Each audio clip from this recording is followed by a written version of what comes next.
दुनिया के देशों से 1,00,000 करोड़ अमेरिकी डॉलर का कर्जा उठा करके और हमारे देश की सेना को कमजोर करके मात्र 4 साल के लिए अग्निवीर की भर्ती करा करके पैसा जुटाने का काम किया जा रहा है। तो फिर देश को पूछना चाहिए कि हमारे यहाँ चंद्रयान 3 के निर्माण कार्य में जुटे HAL के इंजीनियर और कर्मचारियों को पिछले 18 महीने से सरकार ने वेतन क्यों नहीं दिया?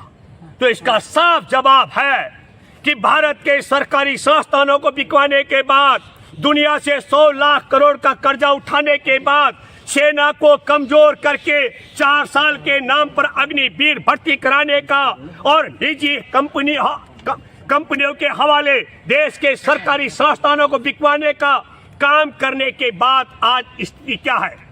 सरकार के पास पैसा नहीं है। मैं आपके माध्यम से आप सब जो श्रोता लोग हैं, आप भी भली भांति जानते हैं देशवासियों के पास भी पैसा नहीं है। तो देश के पास पैसा नहीं है, देशवासियों के पास पैसा नहीं है, सरकारी खजाना खाली है और बैंकों के पास पैसा नहीं है, तो पैसा कहाँ गया? पैसा कहाँ गया, यह सवाल होना चाहिए। तो क्या 5 ट्रिलियन के लिए 5 लाख करोड़ अमेरिकी डॉलर की अर्थव्यवस्था बनाने के लिए आप सब लोगों को मैं एक और बड़ा सवाल, क्या क्या तरीके हो सकते हैं कम कीमत पर किसी सामान की खरीद करके उसे महंगे दाम पर बेचा जाए? जैसे भारत में 400 का सिलेंडर 1100 रुपए में, 20-22 रुपए लीटर का पेट्रोल, 20-30 रुपए लीटर का पेट्रोल डीजल 100 रुपए से महंगा बेचा है, जनता को लूटा जाए। दूसरा, टैक्स में हेरा फेरी की जाए। तीसरा, कामगारों को वेतन न दिया जाए। और चौथा, राजशाही टैक्स लगा करके खजाना भरा जाए। अब राजशाही टैक्स पर भी मैं आता हूं। ये पहले मैंने आपको बता दिया, कंपनियों की बीच से बेचने से लेकर दुनिया से कर्ज उठाने तक का हमारे देश के अंदर 166 मात्र 166 व्यक्ति ऐसे हैं जिनके पास देश की आधी आबादी के बराबर धन संपदा है। और जो टैक्स देने का तौर तरीका है हमारे देश के अंदर, वो मैं आपको बताना चाहता हूँ। वो टैक्स आधी आबादी से 64% जो सबसे गरीब है। आप सबको मालूम है कि भारत में गरीबों को 5 रुपए किलो 5 किलो राशन दिया जा रहा है, जिनकी संख्या 80 करोड़ बताई जा रही है।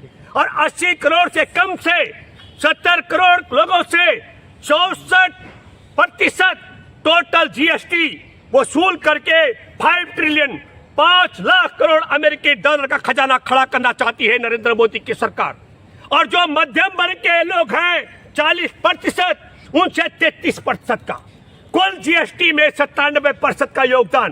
और फिर मैं वापस कर रहा हूं आपको, 166 लोगों के पास देश की आधी आबादी से ज्यादा धन है, उनकी झोली में मोदी ने भर दिया। और तब 10% धनवानों से मात्र जो टैक्स लिया जाएगा वह 3% है। ये बात मैं इसलिए कहना चाह रहा हूं कि जो राजशाही टैक्स का तौर तरीका है, और ऐसा क्यों किया गया? नरेंद्र मोदी की सरकार बनने के बाद 12 लाख से ज्यादा भारत के धनवान देश छोड़ के जा चुके हैं, दूसरे देशों की नागरिकता उन्होंने ले ली है। और तब यही नहीं, पिछले 5 साल में 13